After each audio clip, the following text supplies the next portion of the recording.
welcome back to the Citizen channel. I hope you're all staying safe and well. Again, apologies for the voice. You know what it's like when I've been to a match. Well, I've been like this all the time with the cough I've got at the moment. My apologies if I do cough as well, but please forgive me. I'm trying to get this out as quick as I can for you. So it's Friday morning.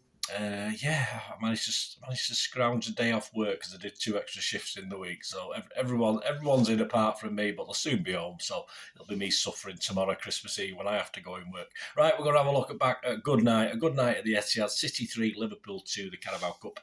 Round 4, yes, 22nd December 2022.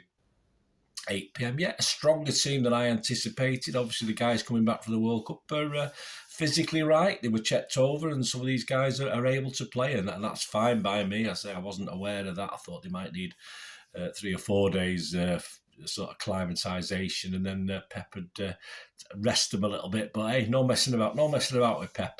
I think he played a pretty strong team in this one. Please, if you are new to the channel, push that subscribe button, push the bell notifications. Everything City, past, present, and forever, of course. And if you can do while you're pressing buttons, or you're new and you don't have to press a button, well, give the other button a press, that little like button, that little thumbs up button.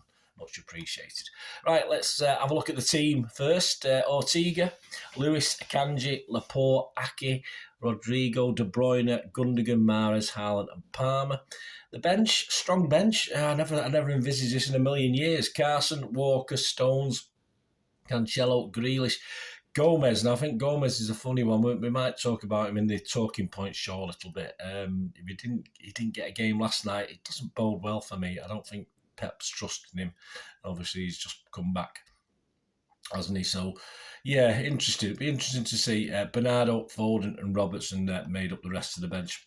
Right, the ratings for the Manchester Evening News. Mr. Tyrone Marshall, again, I give you his views, then just add my 2 pennyworth. Stefan Ortega. Tyrone said, didn't do a lot wrong in goal. Probably had to close down Nunez for the second goal, leaving Salah with a simple finish, but beaten by both shots on target. Yeah, he's probably put off by Nunez being so rubbish. He probably didn't realise what he had to do. Tyrone's given a 6. I'll give him a 6 as well. So steady, nothing special, okay on the ball. He had a poor game against Tyrone, so I was a little bit worried, but it was fine. Distribution was okay. A good second keeper's job, if you like. Rico Lewis, Tyrone said, pressed aggressively up against Andrew Robertson and shuffled into midfield seamlessly as a big game as he's ever played in and rose to the challenge. Tyrone's given him an 8. I'm not going to argue with that. I'm going to give him 8 as well. I thought it was excellent. He really enjoyed it. Superb. I thought it was just absolutely superb last night. Throwing in the tackles, looking creative. All right. Defensively, as a unit, we looked a bit sloppy at times, and we got cut apart at least 4 or 5 times. But I'm not going to blame Rico Lewis for that. He had a great game. Manuel Akanji. Tyrone says, solid enough return to action after 2 days training. This is his World Cup return, perhaps too deep for the first equaliser. He's given him a 6, Tyrone. I give him a 6 as well. It was a nice surprise to see him. He was clumsy a couple of times, gave away 3 kicks, although the referee didn't like giving away too many free kicks, which was good and bad, depending how you look at it. But he was busy and bustling, and it was good, just a surprise to see him back. And I don't think he had the greatest World Cup, but he looked okay last night. Laporte, Tyrone said, defended well to stop Nunez in the first minute or so. I could probably stop Nunez, but was badly outpaced by the forward for Liverpool's second equaliser. I would have probably been badly outpaced as well. 6 from Tyrone and 6 from me. A bit of a mix from Laporte. Some great stops and some not so great stuff. I think the good probably just outweighed the bad, but on another night it might have turned out worse. Nathan Ake, Tyrone said, played at left back and had an unenviable task of stopping Salah. Scored once, could have scored twice. He certainly could. I was a bit disappointed. I did think to myself at the time, Ake, are you ever going to score? And he fared reasonably well with Salah. He did. Tyrone's given him a 7. Again, I can't argue with Tyrone. I give him a 7. He could have had a couple, yes, but I think he did the job I fully expect from Nathan Ake. That's simple as that.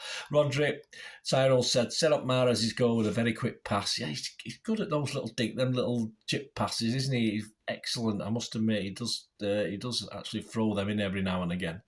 So yeah, I'm pretty impressed with that. Controlled the base of midfield throughout, said Tyrone. Played with anger in his system, confronting Carvalho and Fabinho after being fouled. Aggressive. Tyrone's given him an 8. Yes, almost. I'll give him a 7.5. I think that physicality needs to be channeled a little bit better. I've not had a chance to re-watch it. He just looked a little bit silly of how he reacted to me. And another referee on another day, things might have been different. Of course, he got a yellow card, quite rightly. But he needs to just calm down a little bit sometimes, Rodri, and channel that enthusiasm and aggressiveness in a more positive way, football-wise. Ilkay Gundogan didn't do enough for Liverpool's first goal, said Tyrone. Could have closed Matip or dropped into Milner, but did neither. Helped control midfield, however. I think Gundo's just done his normal. I did say on the coming home things that I thought until he sorts his contracts out, so we know where he's going, if he's staying or if he's leaving. I think we'll get these sort of performances where he's okay. Tyrone give him a 6. I'll give him a 6. He had a great chance to find it, to get a goal. He had, obviously there was players in front of him, and he managed to find a defender. I think it was a keeper saved or a defender blocked it. I'm not sure now, I forget. But it was just okay, and I think that's what we're going to get from Gundo at the moment. We're not going to get the championship title winning things that we did last season. I have a feeling he's just steady at the moment, and we're nothing spectacular from Gundo, which is okay. It's okay in itself, but I think things off the pitch needs to be sorted out. Kevin De Bruyne at Tyrone said Saturday against Girona was a friendly, but this was another step up, and he was excellent again. Claimed 2 assists, but could have had 5 or 6. Deliveries into the box were faultless, and Tyrone's given him a 9. He was excellent. I'd give him a good, solid 8. I almost give him an 8.5, but it would have gone against my Man of the Match award, which isn't what you think, or I think Kevin De Bruyne probably was Man of the Match, but it's not mine. It was busy, accurate today. More of that, please. Say we saw against Girona what sort of mood Kevin's in, and he was brilliant last night. Excellent. The Liverpool defensively didn't have the best lineup out, and he took full advantage. Cole Palmer, Tyrone said, stretched the play, went on the left and gave Milner a tough time in particular. A couple of rash shots, but generally played in an unfamiliar position. Tyrone's given him a 7. I give him a 7. It would have been up there with the 8 KDBs and the Rico Lewises for me if he'd put one of those couple of chances away. He's always going to have a pop, and at some stage Pep's going to bollock him for it. Simple as that, because there were other options, but he has that confidence to have a pop. If he could hit the target, it would have really worried everyone. But what I liked about Cole Palmer last night was, I've been having a few little doubts about him recently when we've seen his little cameos in his where he has played games like Chelsea, etc., where I don't think he's quite improved as much. But I thought he was excellent last night. I thought he played with a lot of freedom and confidence, and I was happy with last night's performance by Cole Palmer, more than perhaps I have been the last 3 or 4 times I've watched him. So all well and good. Let's hope it continues. Riyad Mahrez, Tyrone Marshall said, took his goal superbly, and the touch to create a shooting angle was something special. So we know we can do that, but he actually had a couple last night that he miscontrolled into, which is not quite Mahrez-like. Especially as there were a couple of loose touches in the first half. I think he had loose touch or 2 in the second half as well. Tyrone's given him an 8. I think that's generous. Yes, he scored a cracking goal. I'm going to give him a 7 because I just thought, apart from the goal, I'm giving him an extra point for the goal because I usually start at 6 as my starting point. I just thought it was a bit average apart from that. I thought, we want to see more of that sort of thing. But yeah, I wasn't overly impressed apart from that goal. Erling Haaland took his goal well, said Tyrone, but had missed a good chance inside 20 seconds. How he missed that, I have no idea. I'll have a chat about that on my talking points. It was right in front of us. It looked like he needed the workout, said Tyrone. Well, he probably does, but yeah, he's given a 7.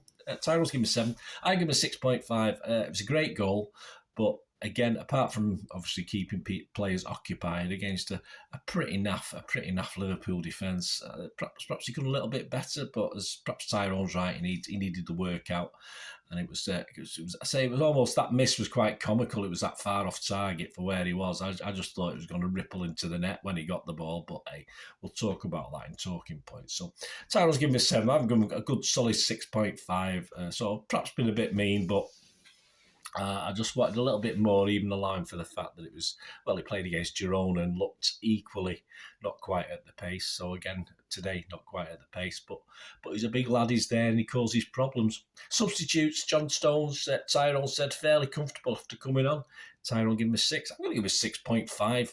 I thought it was commanding and excellent when he came on and confident enough to take the ball forward. And at that stage, Liverpool were running out of steam and he looked really happy. Jack Grealish, Tyrone said, quick feet on one occasion to befuddle Gomez. And he's given a 7.